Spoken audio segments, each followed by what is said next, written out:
News state के पास Hathras FIR की copy है। एफआईआर में बाबा नारायण साहकार गिरी का नाम नहीं है। एफआईआर में मुख्य सेवादार देव प्रकाश मधुकर का नाम है। अन्य आयोजनकर्ताओं और सेवादारों के खिलाफ अज्ञात यहां पर नाम से एफआईआर दर्ज की गई, यानी कि नामजद एफआईआर यहां पर हुई है। सेवादारों के खिलाफ अज्ञात नाम से एफआईआर की गई है। तो देखिए यहां पर जिस तरीके से रुख रहा है, एफआईआर की कॉपी न्यूज स्टेट के पास है। सबसे पहले न्यूज स्टेट इस कॉपी को आपको दिखा रहा है किस तरीके से यहां पर एफआईआर हुई है। बड़ी खबर, बड़ी अपडेट आपको दिखा रहे हैं। जहां देखिए आयोजनकर्ताओं पर भी एफआईआर हुई है, सेवादारों पर एफआईआर हुई है। हालांकि बाबा का नाम यहां पर शामिल नहीं है। एक्सक्लूसिव तस्वीरें न्यूज स्टेट दिखा रहा है। यह एफआईआर की कॉपी है। हाथरस हादसे को लेकर के देखिए एक्शन यहां पर लिया गया है। एफआईआर हुई और ये देखिए तमाम नाम जो यहां पर शामिल है। कुल यहां पर किस तरीके से संख्या सामने आ रही है। जो एफआईआर की कॉपी इस वक्त सामने आई है न्यूज स्टेट के पास, इसकी पूरी कॉपी और सत्संग का मैदान किस तरीके से शमशान में तब्दील हुआ था, उसको लेकर के आप देखिए यहां पर क्या रुख है। थोड़ी जाएगी अंदर, मीडिया गाड़ी से कवरेज करे, कोई मना नहीं। बाबा जी अंदर हैं। कौन बाबा जी? भोले बाबा। आप कर रहे हैं? हाँ आप बताएं। तो देखिए यहां पर किस तरीके से प्रशासन की तरफ से, पुलिस की तरफ से भी रुख आ रहा है। लगातार सवाल कर रहे हैं उनसे कि आखिर बाबा भोले कहाँ हैं, इसके पीछे वजह क्या रही, क्या अपडेट है, इसको लेकर लगातार देखिए हमारे संवाददाता ग्राउंड पर मौजूद है। हमारे साथ हिमांशु बने हुए हैं। हिमांशु, हाथरस की बात की जाए जहां पर देखिए किस तरीके से हाहाकार है, मातम पसरा हुआ है। सभी जो लोग हैं जिन्होंने अपनों को खोया है, उनके दर्द, उनके आंसू जो बयां कर रहे हैं, वो कहीं ना कहीं हर एक जो लापरवाह जिम्मेदार लोग हैं उनके ऊपर कड़े सवाल खड़े करती है। एफआईआर की कॉपी न्यूज स्टेट ने सबसे पहले दिखाई, लेकिन उसमें बाबा का नाम शामिल नहीं है। बाबा कहां फरार है किसी को पता नहीं है, और सबसे बड़ा सवाल निशान इस पर भी खड़ा हो जाता है। और बिल्कुल देखिए आपने बिल्कुल सही कहा, यही मैं कहना चाह रहा था कि बाबा कहाँ है ये भी किसी को नहीं पता, और बाबा का नाम एफआईआर में कहाँ है ये भी किसी को नहीं पता, और क्यों नहीं है। ये तमाम ऐसे सवाल हैं जिनके जवाब आगे अधिकारियों को देने हैं। क्या वाकई बाबा का नाम इसमें होना चाहिए था या बाबा का नाम नहीं होना चाहिए था, ये जांच का पहलू है। लेकिन फिलहाल बाबा का नाम नहीं होना अपने आप में बड़ा सवाल खड़ा करता है। इतनी बड़ी घटना होने के बाद आखिरकार बाबा का नाम इसमें क्यों शामिल नहीं किया गया? क्या बाबा को बचाया जा रहा है?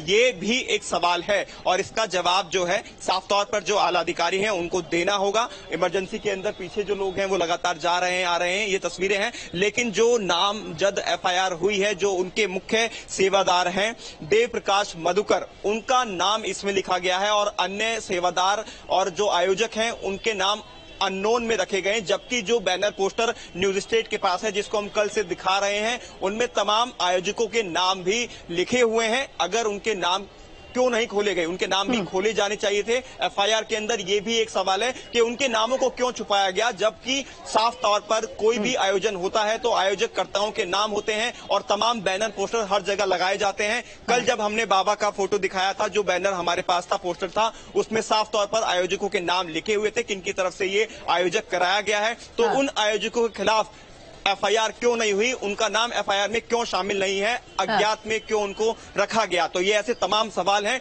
जो हाथरस पुलिस प्रशासन पर बड़े सवाल या निशान खड़े करते हैं। बाबा का नाम एफआईआर में क्यों नहीं है, क्योंकि लगातार इस बात को कहा जा रहा है कि हादसा होने के पीछे बाबा के जो सिक्योरिटी गार्ड हैं वो बड़ी वजह रही, क्योंकि जनता जब बाबा को छूने के लिए जा रही थी या उनके पीछे भाग रही थी, उनको रोक लिया गया, उनको आगे बढ़ने नहीं दिया गया, जिसकी वजह से वहां पर भगदड़ का माहौल बन गया था। जिसकी वजह से जो घटना, जो स्थल है वो पूरी तरह से शमशान में इसी बड़े सवाल के साथ में श्याम का एक बार रुक करना चाहूंगी। श्याम मैनपुरी में मौजूद है। श्याम, जिस तरीके से आप जानकारी दे रहे थे कि जो आश्रम है उसके बाहर जो प्रशासनिक टीम पहुंची हुई थी, पुलिस लगातार संपर्क करने की कोशिश कर रही थी, आश्रम के भीतर दाखिल होने की कोशिश कर रही थी, लेकिन सेवादारों ने उन्हें वहीं पर रोक दिया। जो सिक्योरिटी में तैनात लोग थे उन्होंने जाने नहीं दिया। लेकिन इस बीच अब जब एफआईआर सामने आती है, बाबा भोले का कहीं पर जिक्र नहीं है एफआईआर में।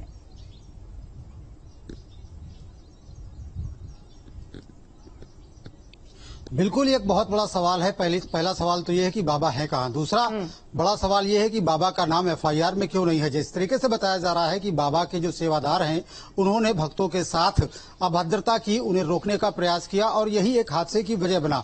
तो ऐसे में अगर बाबा का नाम एफआईआर में नहीं है तो बाबा को सामने आना चाहिए, स्थिति स्पष्ट करनी चाहिए कि यह हादसा क्यों हुआ और हादसा होने के बाद उनकी प्रतिक्रिया क्या है, वो क्या सोचते हैं इस हादसे के बारे में, अपना रुख स्पष्ट करना चाहिए। लेकिन बाबा लगातार फरार है और सवाल यही है कि बाबा है कहाँ। कहा जा रहा है कि बाबा इसी आश्रम में मौजूद है, इसी आश्रम के अंदर मौजूद है। जिस तरीके से एक पुलिस अधिकारी का बयान भी सामने आया और उन्होंने अब ये कहना शुरू कर दिया है, जिस तरीके से एफआईआर हुई है उसके बाद ये कहा जा रहा है कि यहाँ पर जो पुलिस की तैनाती की गई है वो सिक्योरिटी के पर्पज से की गई है, यानी कोई भी शख्स इस आश्रम के अंदर दाखिल ना हो जाए और बाबा और उनके सेवादारों को नुकसान न पहुंचा दे। यानी इतना बड़ा जो हादसा हुआ है उसके जो पीड़ित हैं उनका गुस्सा कहीं आश्रम के प्रति फूट न पड़े, इस वजह से यहाँ पर पुलिस की तैनाती सुनिश्चित की गई है। हालांकि उन्होंने इस बात को स्पष्ट नहीं किया कि बाबा आश्रम के अंदर है या आश्रम के बाहर, लेकिन ये जरूर कहा कि ये सिक्योरिटी जो उपलब्ध है यहाँ पर वो इसलिए है कि कोई आश्रम के अंदर दाखिल ना होने पाए। लेकिन आप देख सकते हैं कि आश्रम भी इस तरीके से बनाया गया है कि इसके अंदर आसानी से कोई दाखिल नहीं हो सकता, ना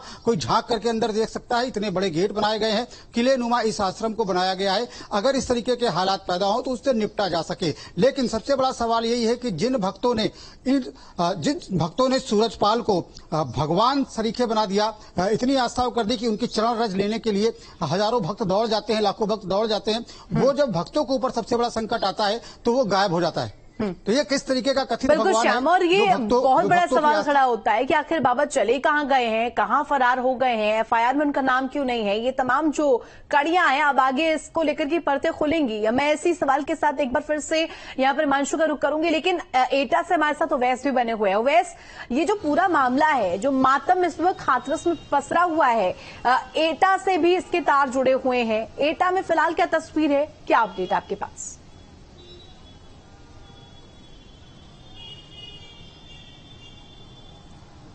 बिल्कुल, देखिए एटा से लेकर के घटनास्थल की जो दूरी है वो सिर्फ 22 से 25 किलोमीटर के पास है और बाबा का जो गढ़ है वो एटा है।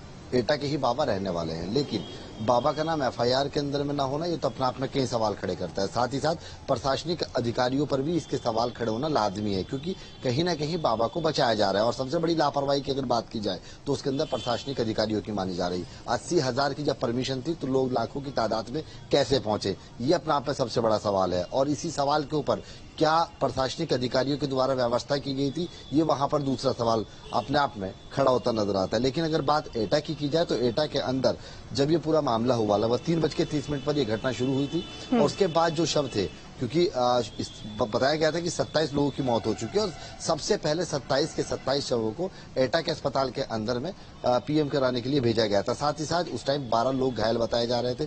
जो 12 लोग घायल थे उनको भी एटा के अंदर भेजा गया था, जिनका उपचार चलता हुआ नजर आना शुरू हुआ था, जिसमें से अभी तक आधे से ज्यादा लोगों की छुट्टी हो चुकी है, उनको अपने घरों पर भेज दिया गया है। लेकिन जो मृतक है, उनके जो परिजन है, वो इधर उधर ना भटके, उसको लेकर के तमाम कंट्रोल रूम की व्यवस्था प्रशासन के आला अधिकारियों के द्वारा कर दी गई है। अभी तक यहाँ एटा की अगर बात की जाए तो एटा के अंदर में 20 शव का जो पोस्टमार्टम है वो हो चुका है, मात्र 7 बचे हैं, उनकी प्रक्रिया जारी है। जल्द 3-4 घंटे के अंदर अंदर में जो 7 शव बचे हैं उनका भी यहाँ से पीएम की जो प्रक्रिया है वो पूरी तरह से पूर्ण कर दी जाएगी। साथ ही साथ जिस तरह से लगातार मुख्य सचिव और डीजीपी ने ग्राउंड जीरो पर आने के बाद मुख्यमंत्री के दिशा निर्देश पर तमाम जो अपनी कार्रवाई शुरू की, उसके बाद निरीक्षण किया, निरीक्षण के बाद तमाम जो बिंदु हैं उन पर बारीकी से जांच करते हुए नजर आ रहे हैं। मात्र 7 घंटे का समय बचा है। मुख्यमंत्री योगी आदित्यनाथ ने साफ तौर पर कहा है कि 24 घंटे के अंदर में जो जांच रिपोर्ट है वो मुख्यमंत्री की टेबल पर होगी। जांच रिपोर्ट क्या होगी और क्या क्या जांच रिपोर्ट के अंदर में बिंदु होंगे, इसको लेकर के मुख्यमंत्री समीक्षा बैठक भी अब करने वाले हो रहे हैं।